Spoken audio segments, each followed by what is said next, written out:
Friends, my name is Sambit और आज मैं आपके साथ डिस्कस करने वाला हूँ फिजिक्स, वो भी इंजीनियरिंग के हिसाब से।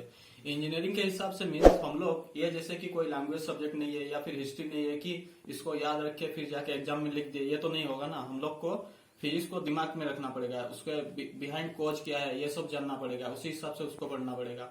मतलब इसको पूरा समझना है, उसका इंजीनियरिंग पूरा समझना है, ये है, यही चीज है। तो ठीक है, तो फर्स्ट हम लोग को जानना पड़ेगा फिजिक्स। फिजिक्स क्या है, ठीक है। तो फिजिक्स ये है, हम लोग अगर पूरा बेसिक में देखें तो फिजिक्स हम लोग जो भी देख रहे हैं हमारा आंख से, वो सब फिजिक्स ही है। जैसे कि फैन घूम रहा है या फिर कोई भी कुछ भी चीज हो रहा है आसपास में, जो भी हमारा आंख में दिख रहे हैं सब फिजिक्स है। ये बोतल का मैन्युफैक्चरिंग जो भी है हमारा, कुछ भी फिजिक्स है, ठीक है। सो फिजिक्स अगर बुक के हिसाब से देखें फिजिक्स का डेफिनेशन, तो हम लोग सबको पता है कि ये साइंस में आता है। तो हम लोग बोल सकते हैं इसको, it is the branch of science which deals with the study of physical world and its principle governing behavior। ठीक है, तो ये हम लोग का हो गया study of our physical world and behaviours.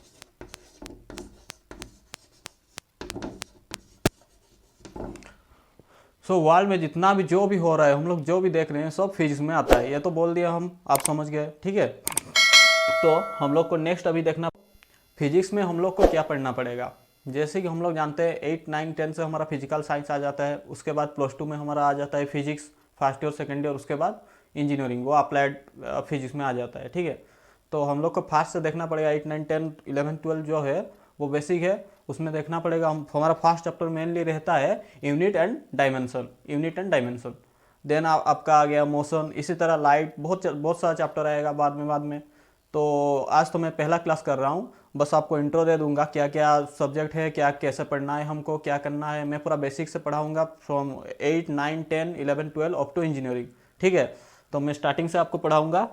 यार आप देख सकते हैं बेसिक मतलब मैं ये बेसिक में ले रहा हूँ इसीलिए क्योंकि ये 8, 9, 10, 11 इसमें आ जाता है ये सब सब्जेक्ट, जैसे कि यूनिट, डायमेंशन, स्केलर वेक्टर और भी बहुत सारा सब्जेक्ट है। मोशन, स्केलर वेक्टर हो गया, मोशन हो गया। मोशन में हम लोग पूरा फोर्स को पढ़ेंगे, एक्सेलरेशन, वेलोसिटी, टाइम, ये सब जितना क्वांटिटी है, मैक्सिमम क्वांटिटी सब में आ जाएगा।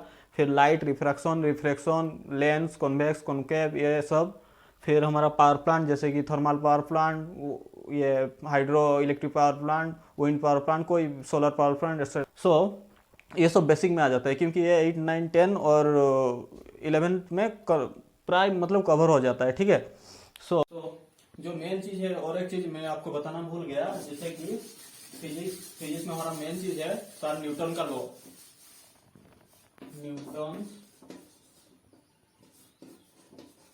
न्यूटन्स लॉज ऑफ मोशन, ठीक है। सो ये भी हम लोग पढ़ेंगे, ये तो मेन ही चीज है हमारा। जैसे कि हम लोग ये इसको इंजीनियरिंग में भी पढ़ेंगे, इसको 10th में भी पढ़ेंगे, 12th में भी पढ़ेंगे, 11th में भी, पर मैक्सिमम टाइम ये हम लोग को पढ़ना पड़ता है, ठीक है। सो न्यूटन्स लॉज ऑफ मोशन क्या है? न्यूटन का 3 लॉ है, first law, second law, third law. First law, second law, third law, ठीक है। तो सेकंड लॉ तो हमारा फोर्स का फॉर्मूला निकलता है, फर्स्ट लॉ और थर्ड लॉ मैं आपको समझाऊंगा बाद में, नेक्स्ट क्लास में जब मोशन आपको पढ़ाऊंगा उसी टाइम आपको समझाऊंगा, ठीक है। तो ये हो गया हमारा बेसिक फिजिक्स में आ गया। अब हम लोग उसके बाद क्या क्या पढ़ेंगे, उसके बाद हम लोग उसके साथ हम लोग पढ़ेंगे ऑल्सो कितना कैसे अप्लाई हो रहा है फिजिक्स, क्या हो रहा है, कोई भी चीज हो रहा है उसके पीछे क्या मैकेनिज्म है, क्यों हो रहा है, वो कैसे हो रहा है। जैसे कि मान लीजिए एक इंजन हो गया, ठीक है। हम लोग सबको ही देखे हैं गाड़ी, व्हीकल, तो व्हीकल में उसके इनसाइड जो इंजन है उसमें कैसे कंबशन हो रहा है, कैसे हमारा जो व्हीकल व्हील रोटेट कर रहा है, क्या मैकेनिज्म है, ये सब भी पढ़ेंगे हम, ठीक है। और वैसे ही ये जो करंट चैप्टर तो आ जाएगा आपका बेसिक में, करंट में आ जाएगा आपका एसी करंट, डीसी करंट, ठीक है। एसी हो गया आपका alternating current, DC direct current. So आज मैं इंट्रोडक्शन क्लास, मैं आपको ज्यादा पढ़ा के बोर नहीं करूंगा, बस इधर उधर से थोड़ा थोड़ा बता देता हूँ, और जिस टाइम हम लोग पढ़ेंगे उस टाइम हम लोग पूरा डिटेल्स में पढ़ेंगे, ठीक है। तो करंट हम लोग को पता है, तो फ्लो ऑफ इलेक्ट्रॉन, उसका डेफिनेशन बाद में पढ़ेंगे। सब बता देता हूँ थोड़ा एसी और डीसी के बारे में। एसी क्या है और डीसी क्या है। एसी हो गया हमारा जैसे कि अल्टरनेटिंग करंट, और डीसी हो गया हमारा डायरेक्ट करंट। एसी जैसे कि हमारा हाउस सप्लाई, ये सब मैक्सिमम एसी रहता है, और डीसी बैटरी हम लोग देखे हैं, ये सब सेल में बहुत लेस केस में डीसी रहता है, डीसी और एसी, ठीक है।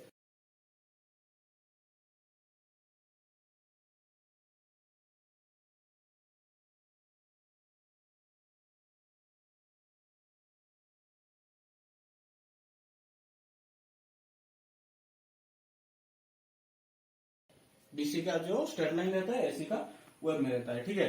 तो उसका एसी में क्या होता है, एक पॉजिटिव सर्कल रहता है और एक नेगेटिव, इसको हम लोग बोलते हैं positive half circle, negative half circle. तो ये पूरा यहाँ से आके यहाँ तक पूरा एक कंप्लीट सर्कल है, एक हाफ पॉजिटिव और एक हाफ नेगेटिव, पूरा मिलके एक कंप्लीट सर्कल हुआ, ठीक है। तो हमारा एसी और डीसी में क्या अंतर है मैं आपको बता देता हूँ। तो एसी दोनों करंट ही है। तो मान लीजिए हम लोग का एसी करंट है घर में, तो जब हम तार को पकड़ेंगे क्या होगा, हम लोग को करंट लगता है, कैसे लगता है, जैसे कि मान लीजिए हम तार को पकड़े तो हमारा जो ये लाइन का जो इलेक्ट्रॉन है हमारा बॉडी के थ्रू ग्राउंड को फ्लो करता है। क्यों? क्योंकि हमारा ग्राउंड में हम लोग का बॉडी ग्राउंड के साथ टच है, और टच नहीं रहेगा तो फ्लो नहीं करेगा। और मान लीजिए तार को पकड़े, हमारा इलेक्ट्रॉन बॉडी के थ्रू ग्राउंड को फ्लो किया तो हम लोग को करंट लगा।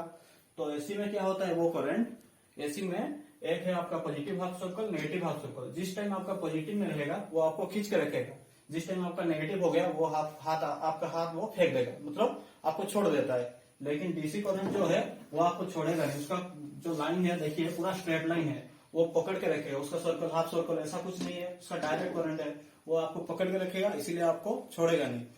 लेकिन हम लोग अगर देखेंगे, कंपेयर करेंगे सेम जो सेम वोल्टेज में 110 वोल्ट मान लीजिए कि सेम एम्पियर करंट में इसको कंपेयर करेंगे दोनों को, तो डीसी बहुत डेंजर है, डीसी ज्यादा डेंजर है एसी से, ठीक है। डीसी हम लोग देखेंगे कहाँ, नॉर्मली हम लोग देखते हैं डीसी को, जैसे कि बैटरी चार्जर, ये सब हमारा डीसी है, लेकिन इसमें बहुत कम वोल्ट रहता है, 4 वोल्ट 5 वोल्ट या ऐसा कुछ कम वोल्ट रहता है। लेकिन घर का एसी जो सप्लाई है उसका 220 वोल्ट 110 वोल्ट ऐसा रहता है। तो अगर 110 वोल्ट में हम लोग सेम कंपेयर करेंगे तो डीसी करंट बहुत डेंजर है, क्योंकि इसका जो लाइन है स्ट्रेट है, वो आपको फेंकेगा नहीं, वो आपको खींच कर रख देगा, इसलिए आपको पूरा जान आपका चला जाएगा, फिर जाके आपको वो छोड़ेगा, इसलिए। और ऐसे आपको फेंक देगा। तो डेंजर कौन सा है, डीसी करंट। ऐसे हम लोग पढ़ेंगे थोड़ा थोड़ा करके, ठीक है। सो आज मैं इंट्रोडक्शन के क्लास हिसाब से मैं आपको थोड़ा थोड़ा सबसे बता दिया इधर उधर से, और नेक्स्ट हम लोग पढ़ेंगे यूनिट एंड डायमेंशन, वो चैप्टर स्टार्ट करेंगे, पूरा डिटेल पढ़ेंगे नेक्स्ट क्लास में, ठीक है। तो आज जैसे कि मेरा इंट्रोडक्शन क्लास था, अगर कुछ गलती हो गया हो तो माफ़ कर दीजिए, ठीक है।